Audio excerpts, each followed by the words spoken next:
이스라엘의 역사는 이스라엘 백성들이 애굽에서 노예 생활하다가 출애굽하는 날부터 시작되고 있습니다. 애굽을 떠나는 날 저녁 이스라엘 백성들은 자기 집 좌우 문 옆과 위에 어린 양을 잡아 그 피를 발랐습니다. 그리고 죽어야 할 사람들이 살아났습니다. 이날이 바로 유월절이었습니다. 그래서 이스라엘 역사는 유월절부터 시작되고 그날부터 출애굽이 시작되었던 것입니다. 출애굽 후에 이스라엘 백성들은 홍해를 건너고 광야로 나와서 먹을 것이 없었을 때 하나님께서 만나와 메추라기를 주셨고, 물이 없을 때에는 반석에서 물을 내어 주셨습니다. 또 쓴물을 달게 하시고 구름기둥 불기둥으로 인도해 주셨습니다.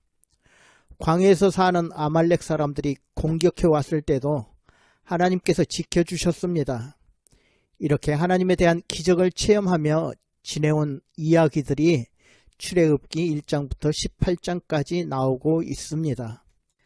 오늘은 출애굽기 19장 내용부터 말씀드리겠습니다.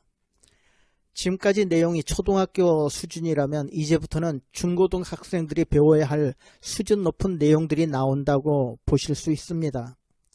성경 말씀이 모두 중요한 내용들이라 초등학교나 중고등학교 수준 또는 대학교 수준이 있을 수는 없습니다만, 그러나 공부하는 학생 입장에서 이제부터 좀 더 열심히 책도 많이 보고 머리도 좀 써야 하고 문제들 깊이 분석하고 생각해 봐야 하는 내용들이 나온다는 뜻으로 이렇게 말씀드리는 것입니다. 출애굽기 18장까지 내용이 광야에 있었던 일들을 사실대로 기록하고 있는 내용이라면, 이제 출애굽기 19장부터는 율법과 성막에 관한 내용들이 나옵니다. 20장부터는 십계명 내용과 율법 중에서 하나님을 섬기는 법과 이웃을 섬기는 법, 그리고 사회생활에 관한 그런 내용과 의식법, 도덕법, 국가에 관한 법까지 나옵니다. 이렇게 19장부터 24장까지는 법에 대해서 나오고 25장부터는 성막에 대해서 나오고 있습니다. 이런 내용들을 앞으로 공부하시면서 자세히 하나하나 설명해 드리도록 하겠습니다. 오늘은 출애굽기 19장에 나오는 내용으로 사람이 하나님과 계약을 체결했다는 내용이 나옵니다. 사람과 하나님의 계약을 하나님의 약속의 말씀으로 이루어졌다고 해서 언약 또는 계약이라고 합니다. 먼저 19장 1절 말씀을 보시면, 이스라엘 자손이 애굽 땅을 떠난 지 3개월이 되던 날 그들이 시내 광야에 이르니라 라고 나옵니다. 이스라엘 백성들이 애굽을 떠난 지 3개월이 되던 날이라고 나옵니다. 지금까지는 2달 동안 출애굽에서 광야에서 살아왔습니다. 그리고 이제 석 달째 되는 날, 그러니까 60일이 지난 후에 시내 광야에 도착하게 되었다는 것입니다. 그리고 이스라엘 백성들은 이곳에서 약 1년간 머물게 되는 것입니다. 그러면 이스라엘 백성들이 이 시내 광야에 도착해서 무엇을 하게 되는가? 2절 말씀을 보시면, 그들이 르비딤을 떠나 시내 광야에 이르러 그 광야에 장막을 치되 이스라엘이 거기 산 앞에 장막을 치니라. 르비딤이란 아말렉 사람들과 싸웠던 곳입니다. 모세가 손을 들고 기도해 주므로 이스라엘 사람들이 승리했습니다. 이 사건과 계속 연결되어서 3개월 되던 때에 시내 광야로 나왔고, 여기서 이스라엘 백성들은 머물 수 있도록 장막과 텐트를 쳤다는 것입니다. 시내산 아래에 묵을 수 있는 장소를 정했다는 것입니다. 그리고 3절에 보시면 모세가 하나님 앞에 올라가니라고 나옵니다. 시내 광야에 있는 산이 시내산입니다. 이 산을 호렙산이라고도 부르는데, 모세가 애굽 왕자로 있다가 도망가서 양을 치던 40년을 살았을 때 불타는 떨기나무에 하나님께서 나타나셔서 모세에게 이스라엘 백성들을 인도해내라는 사명을 주신 곳이 바로 호렙산, 이 시내산이라고도 부릅니다. 이 시내산은 완전히 돌로 된 산이라고 보시면 됩니다. 높이는 해발 약 2200m 정도 되는 산입니다. 제가 이전에 하와이에서 목회하시는 분들과 함께 시내산을 다녀온 적이 있었습니다. 그때 시내산을 배경으로 사진을 찍어 왔습니다만 그때 찍은 사진을 지금 찾을 수가 없고 그 대신 인터넷으로 시내산을 검색했더니 많은 사진들이 나왔습니다. 그 중에 제가 본 것과 비슷한 사진 한 장 여러분에게 보여드립니다. 이 산이 바로 지금도 시내 광야에 있는 시내산입니다. 시내산 아래에 백성들이 장막을 치고 모세는 시내산으로 하나님 앞에 올라갔습니다. 하나님이 보고 싶어 모세가 먼저 올라갔는지 아니면 하나님께서 모세를 오라고 부르셔서 모세가 올라갔는지 분명히 성경에는 나오지 않지만 아마 모세에게는 이 산이 하나님과 인연이 있기 때문에 하나님을 뵈러 올라갔을 것입니다. 저도 가끔 한국에 가면 전에 기도하러 다녔던 삼각산에 올라가고 했던 것이 생각이 납니다. 아마 모세도 2달 동안 이스라엘 백성들을 인도하면서 힘들고 지쳤고 또 하나님을 보고 싶고 그리운 마음에 하나님을 뵈려고 산 위에 올라가지 않았을까 생각해 보는 것입니다. 모세가 하나님 앞에 올라가니 하나님께서 말씀하셨습니다. 나는 하나님이다. 내가 애굽에서 너희들을 인도해내고 너희들을 지켜준 하나님이다. 이렇게 말씀하시면서 너는 이같이 이스라엘 자손들에게 말하라고 모세에게 말씀하셨습니다. 그 말하라고 한 내용이 출애굽기 19장 5절과 6절에 나오는데 이 5절과 6절 구약 성경 중에서 정말 귀한 말씀입니다. 우리 함께 같이 읽어보도록 하시겠습니다. 세계가 다 내게 속하였나니 너희가 내 말을 잘 듣고 내 언약을 지키면 너희는 모든 민족 중에서 내 소유가 되겠고 너희가 내게 대하여 제사장 나라가 되며 거룩한 백성이 되리라. 너는 이 말을 이스라엘 자손에게 전할지니라. 이게 무슨 말이냐 하면 하나님이 우리를 하나님 소유로 삼아 주시겠다는 것입니다. 하나님이 우리를 거룩한 백성으로 삼아 주시겠고 또 제사장 나라로 만들어 주시겠다는 것입니다. 여기 제사장 나라는 하나님을 대신해서 기도하고 축복할 수 있는 권한을 주시겠다는 것입니다. 단 너희들이 내 계명을 지키면입니다. 내 계명을 지키면 내 백성이 되리라. 여기서 조건이 딸려 있기 때문에 모세는 이것을 백성에게 물어봐야 하는 것입니다.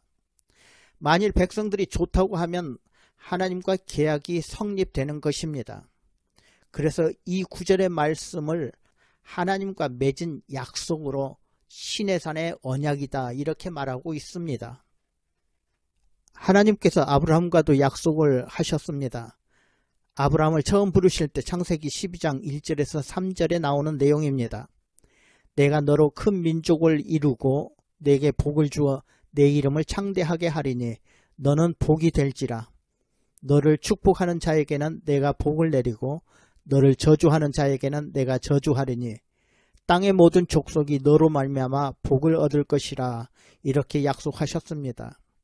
이때의 조건은 아브라함이 친척 아비 고향집을 떠나는 것이었습니다. 아브라함이 하나님만 의지하고 고향 친척집을 떠나면 이런 축복을 주시겠다고 약속하셨던 것입니다. 여러분, 하나님의 약속 언약은 그저 시시한 언약이 아닙니다. 하나님과의 약속 언약은 위대한 약속입니다. 그러고 보면 성경에는 하나님의 약속이 많이 나옵니다. 아담과 약속하신 것, 노아와 약속하신 것, 아브라함과 약속한 것, 모세와 약속한 것, 다윗과 약속한 것, 이러한 모든 약속들을 하나로 기록한 책이 구약입니다. 예수님 이전에 하나님 약속을 구약이라 부르고 예수님 이후 하나님의 약속은 신약이라 부릅니다. 성경은 구약과 신약, 즉 하나님의 약속의 책입니다. 우리는 지금 출애굽기 19장에서 하나님의 약속, 시내산 언약을 공부하고 있는 중입니다. 시내산 언약은 너희가 내 말을 잘 듣고 내 약속을 지키면 너희는 내 소유가 되고 내 거룩한 백성이 되고 너희는 제사장 나라가 될 것이라는 것입니다. 이런 약속, 사람으로서는 손해보는 약속이 아닙니다. 하나님의 사랑과 은혜에서 나오는 축복의 언약이기 때문에 그렇습니다. 하나님은 세상을 창조하신 분이고 온 세계는 다 하나님의 것입니다. 그런 하나님께서 우리를 소유로, 백성으로, 자녀로 삼아 주시겠다는 것은 우리가 세상에서 가장 귀한 존재가 되는 것입니다. 사도 바울은 이런 존재를 보배라고 표현하기도 했습니다. 우리는 하나님으로부터 사랑받는 보배입니다. 그런데 여기에서는 이스라엘 백성들을 보배 삼아 주신다는 것입니다. 그것이 이스라엘 나라를 제사장 나라 되게 해 주시겠다는 것입니다. 저는 믿음이 크지 않을 때 왜 하나님은 이스라엘만 사랑하셨는가 하는 생각도 했었습니다. 이 세상에는 3천여 개 민족이 있는데 그 중에서 왜 이스라엘인가? 사실 이스라엘 사람과 한국 사람과는 어디를 가든지 경쟁의 대상이었습니다. 지독하기도 하고 욕심 많기도 하고 노랭이이기도 하고 자기 식구들만 아는 것이 이스라엘 사람들과 한국 사람이 거의 똑같습니다. 그런데 그들은 우리보다 노벨상도 많이 받았고 부자이고 세상 경제를 주무리는 사람들입니다. 그래서 항상 우리 한국 사람들이 시기와 질투를 받는 민족이 유대인들입니다. 우리 한국 사람뿐만 아니라 얼마나 못됐으면 히틀러는 유대인을 그렇게 많이 죽였을까요?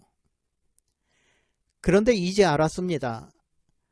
하나님께서 유대인들을 이스라엘 택하신 이유는 그들이 잘나서가 아니라 못나서입니다. 그들이 강해서가 아니라 약해서 하나님만 바라보고 의지하고 살라고 이스라엘을 택하셨던 것입니다. 그런 내용이 성경에 나오고 있습니다. 신명기 7장 7절의 말씀인데요. 여호와께서 너희를 기뻐하시고 너희를 택하심은 너희가 다른 민족보다 수요가 많기 때문이 아니니라. 너희는 오히려 모든 민족 중에 가장 적으니라. 모든 민족 중에서 가장 적은 민족이라서 선택하셨다는 것입니다. 가장 작은 민족이기 때문에 주변의 큰 민족들로부터 괴롭힘을 당하게 됩니다. 또 그들이 사는 가나안 땅도 아주 척박한 땅입니다. 광야 같은 땅으로 목축이나 또는 벌이나 쳐서 꿀이라 먹을 수밖에 없는 산악지대이거나 황량한 땅입니다. 지금은 이스라엘 지역이 많이 개발되고 그래서 농사도 짓고 하지만 개발이 안 된 팔레스타인 그런 땅은 지금도 먹고 살기 힘든 건조한 사막 땅입니다. 그러고 보면 우리 대한민국은 축복의 땅입니다.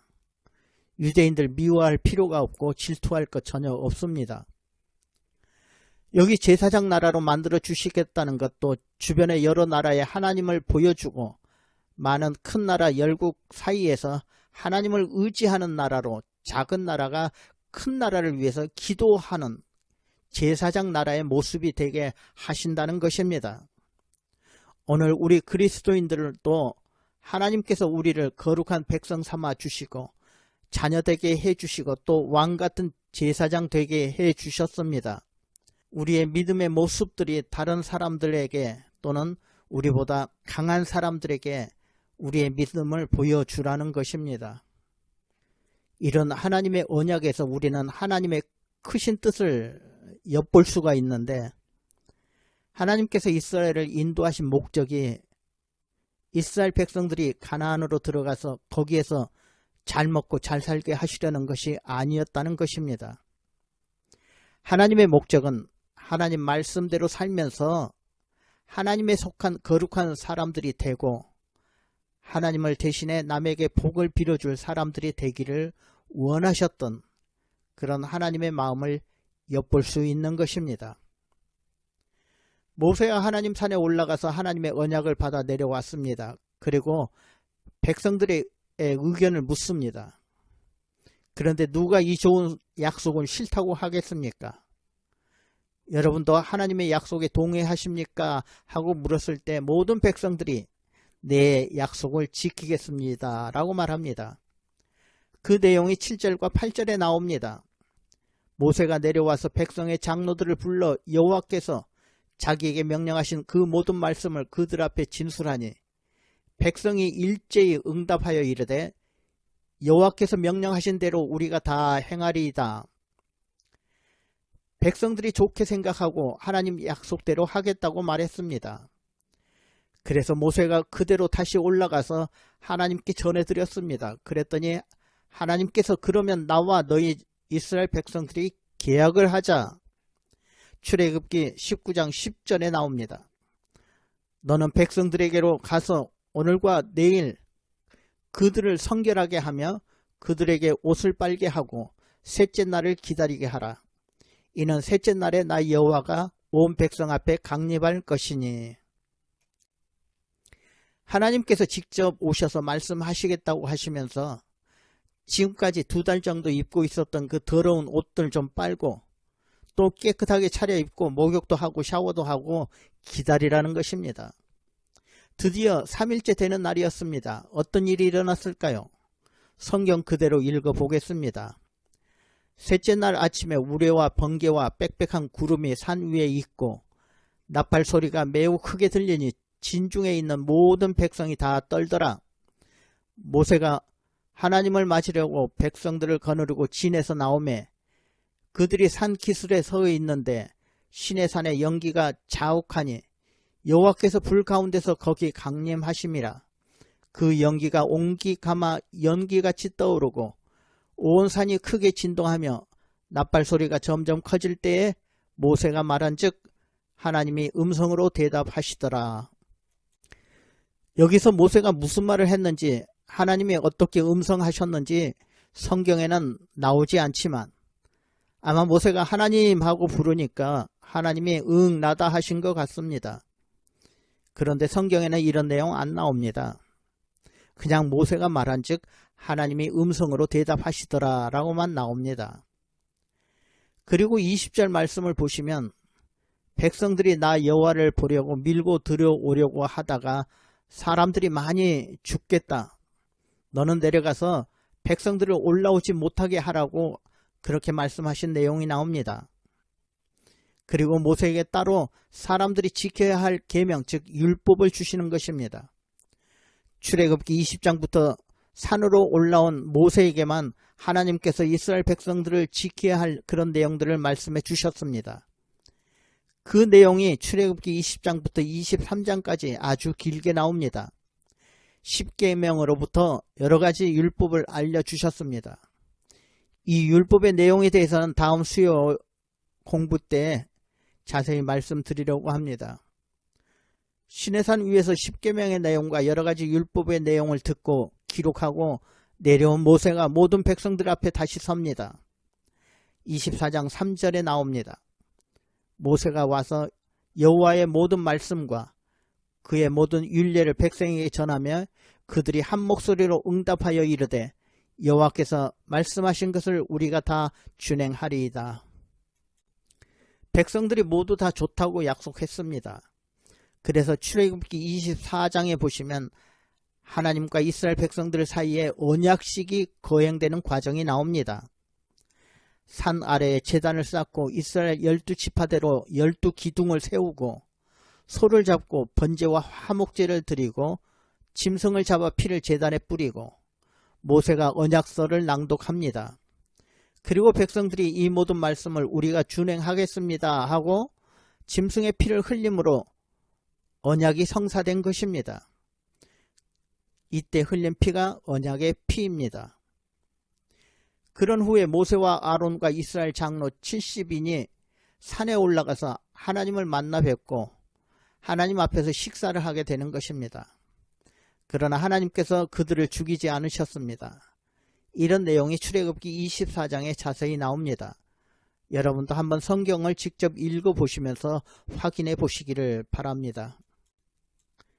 출애굽기 24장 8절 말씀에 보시면 이런 말씀이 나옵니다. 모세가 그 피를 백성에게 뿌려 가로되 이는 여호와께서 이 모든 말씀에 대하여 너희와 세우신 언약의 피니라. 이때 뿌려진 피가 바로 언약의 피, 그 언약을 성립시켜주는 피라고 성경은 말하고 있습니다. 피를 흘림으로 하나님과 약속이 이루어졌던 것입니다.